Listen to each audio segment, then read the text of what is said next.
Here's your host, Dennis Rimmer.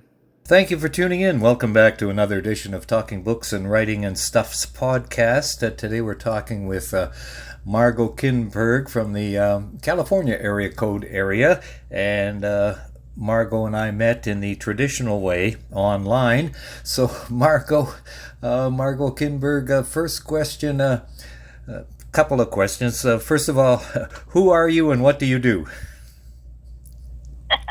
First of all, thank you for having me. I really appreciate it. Who am I? I am an academic. I am also a crime writer. I teach in our teacher education program, which means I prepare future teachers, and I write crime fiction. And I don't have any of your books, but we'll talk about those in a moment. You've got the Joel Williams series and the Patricia Stanley series, so we'll talk about that in a bit. But crime writer is what you do. I came across that on a email blog. So what is a crime writer? Oh gosh, there are so many definitions of crime writer because there are a lot of definitions of what counts as a crime novel or story. But to put it the way I think about it, a crime writer is someone who writes stories or poetry, and by stories I'm including novels, that deal with crime. So you can be a true crime writer, which means you cover the news, kind of what you have done in your career, or you can be a fictional crime writer, which is what I do and other crime writers do. So, switching to the fictional bit for a moment, what's the hardest part about being a fictional crime writer? Is it coming up with the plots, or is it getting all the details right, or is it all of the above and more? Well, for me, and again, everyone is different about this. You're going to get a different answer from any crime writer you talk to. But for me, the hardest part is taking the plot idea I get and stretching it out, making it work so that it works as a story and not just like one scene. A lot of people can think of one crime scene, but telling the whole story, who the people are, where they came from, why they do what they do, and so on, that's kind of tough. Now, when did you first get interested in crime fiction? Mainly as a reader, I assume. Was that from an early age, or did you come into the appreciation of it later on? Oh, I can tell you that pretty directly. I read my first crime stories, if you count Sherlock Holmes, when I was in grade 8. We were doing some Sherlock Holmes stories in class, and I liked them very much. And then I would read those and one or two other things, like Nancy Drew when I was younger, that sort of thing. And then I really got interested in crime fiction when I got an Agatha Christie book as a gift. And I started with Christie's books and haven't looked back. Aha, now there's the key, is both Nancy Drew and we have actually a couple of Trixie Belden books lying around our place as well. And Trixie Belden is a great. Yeah, I know. It's like, and the Hardy Boys, they all stand up. If you read them, you get drawn in the first paragraph. No matter what, if you think it's juvenile or not, it isn't. They're good stories, in my opinion. And the same with Agatha Christie. I think that was one of the earliest crime books. I didn't get into Sherlock Holmes until, I don't think I've ever actually read a Sherlock Holmes book. I've listened to some audiobooks, but I've never actually read them. But I like the Robert Downey Jr. Sherlock Holmes series. Anyway, so the first Agatha Christie, was it The Murder of Roger Ackroyd by any chance? No, it wasn't, although as an aside note about that one, I believe The Murder of Roger Ackroyd is one of the most clever books in crime fiction. And I don't want to say why, really, because I don't want to spoil it for any of your listeners who have not read it. But it's got a twist to it that you don't see coming if you're comfortable with traditional crime fiction. And it was just, I think, pure genius. But the first Agatha Christie book I ever read was Mrs. McGinty's Dead. Oh. Is that a Hercule Poirot or a Miss Marple, or what is that one? I'm not familiar with that title. Well, that is an Hercule Poirot novel. And again, I don't want to spoil anything for any of your listeners. But in it, Superintendent Spence comes to Poirot and asks him to investigate a case where a guy has already been convicted of murder and he's about to be executed, but the superintendent thinks maybe he got the wrong guy, and Poirot goes to this small village and solves the crime. It's actually a really interesting book. And I would take it then that one of your favorite authors obviously is Agatha Christie. Hercule Poirot, what stands out in your mind about that character? Why do people like him so much? Sometimes I wonder, because he can be completely insufferable. It's true. And, Christie herself was said to have been completely fed up with him because he's annoying in a lot of ways. But what he's got, let me see if I can put it this way. He has layers to his character that, if you think about it, make him more than this comic, character, this insanely conceited guy. And yeah, he's conceited. But underneath it, he's got a certain amount of compassion.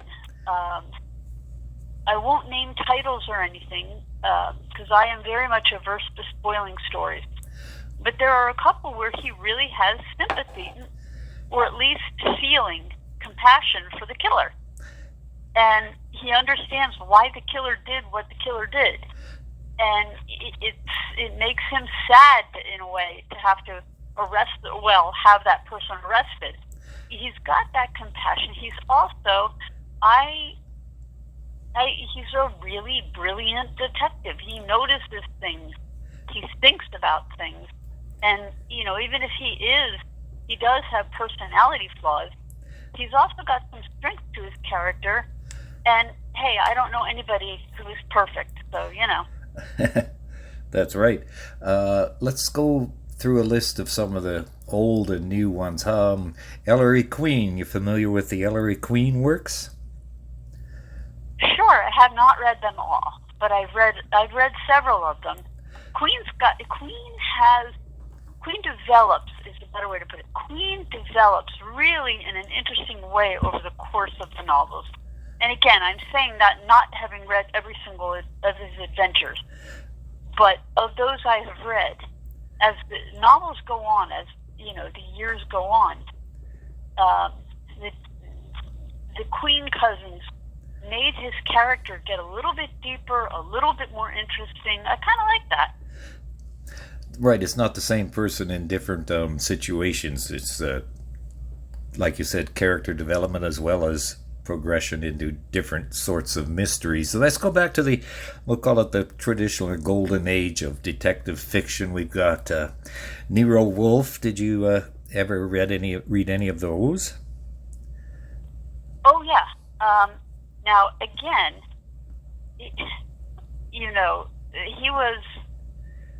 Rex Stout was quite prolific, so it's hard to kind of read the entire series.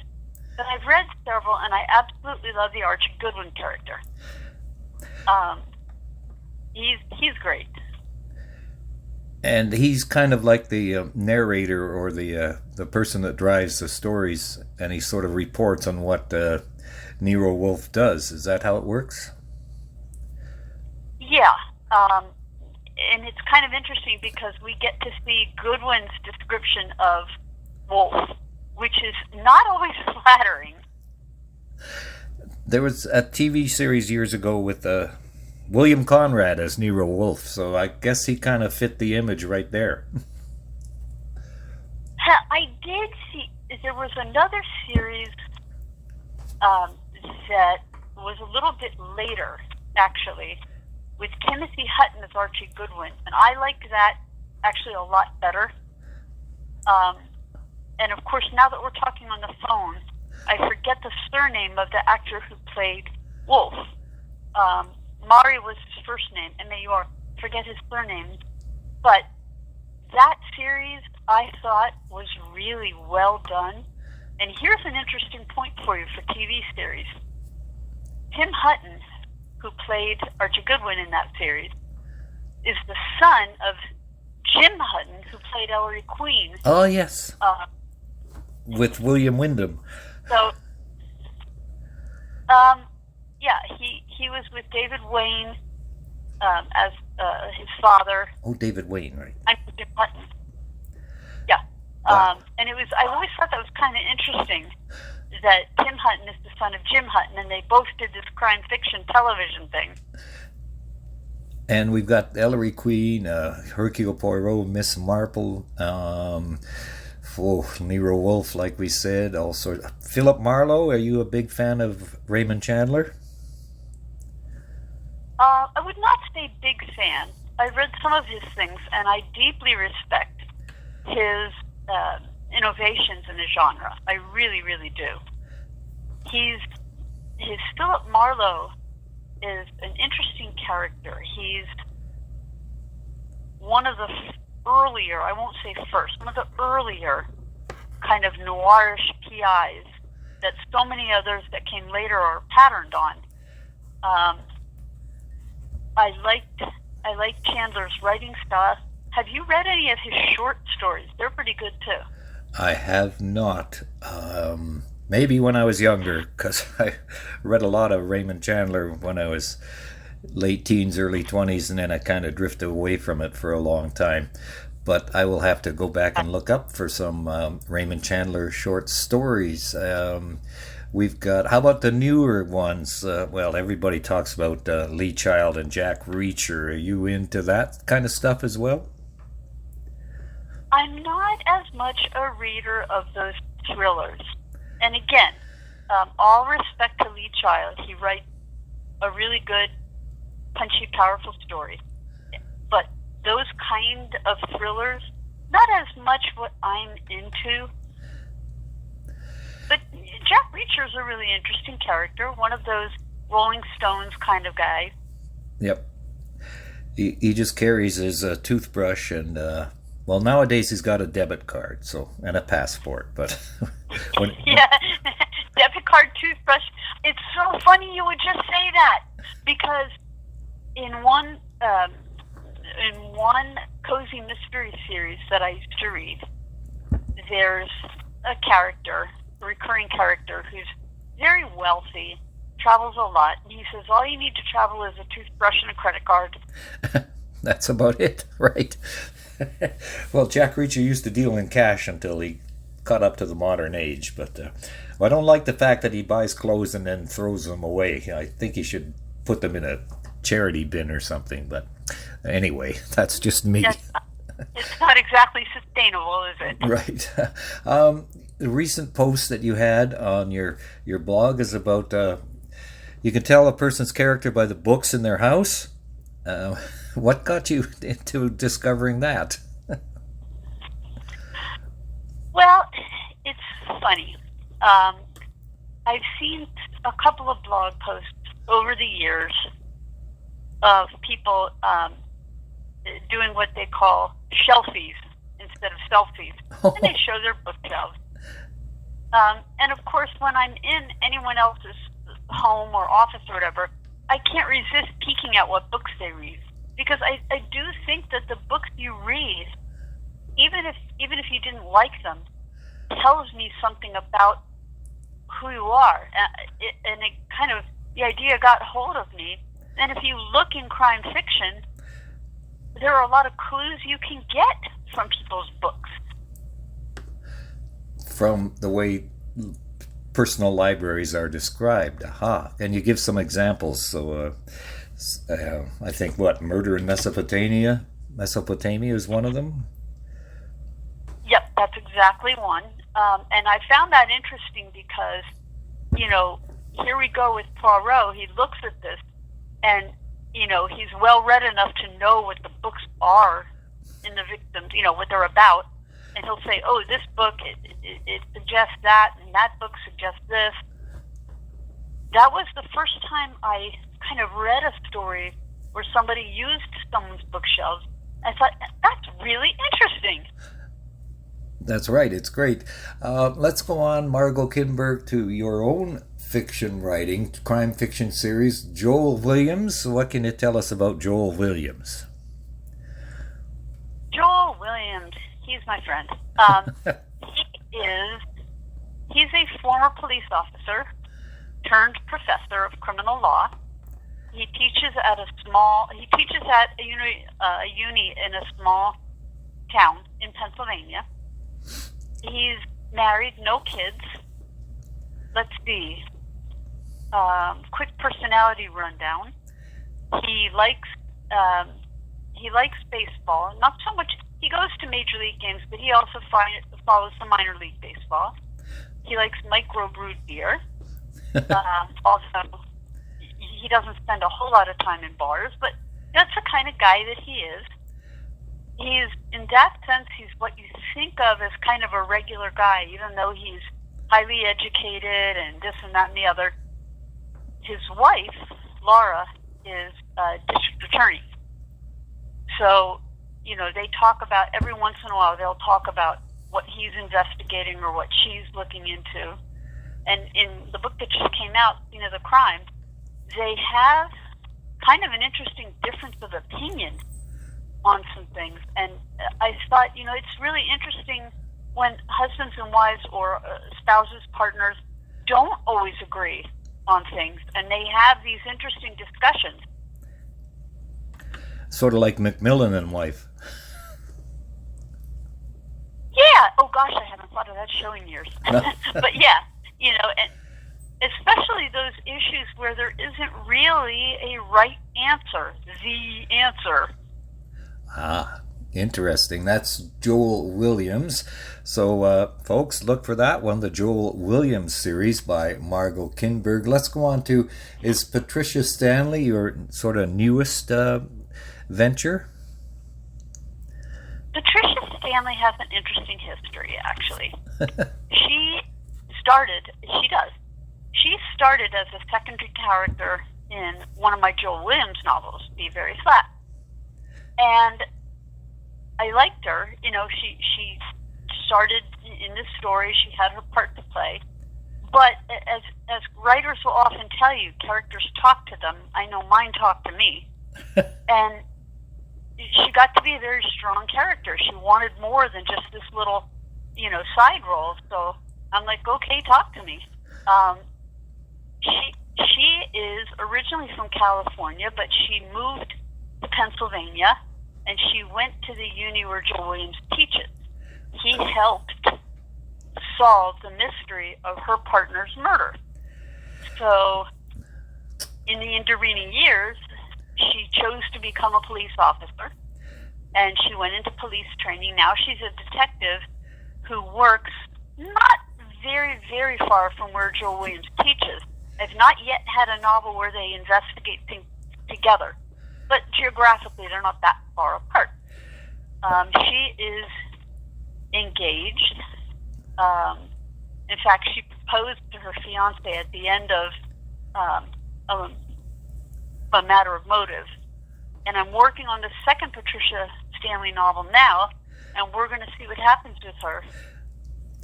I'm also always fascinated by the fiction writers who can do this, who can say that they have people in their brains that talk to them. Anybody else would be, on a psychiatrist's couch talking about the voices in their heads, but you folks just maybe we should be. Put it down on paper and get a book out of it, because I've never had that talent or ability, at least in my opinion. So there you go. That's wonderful.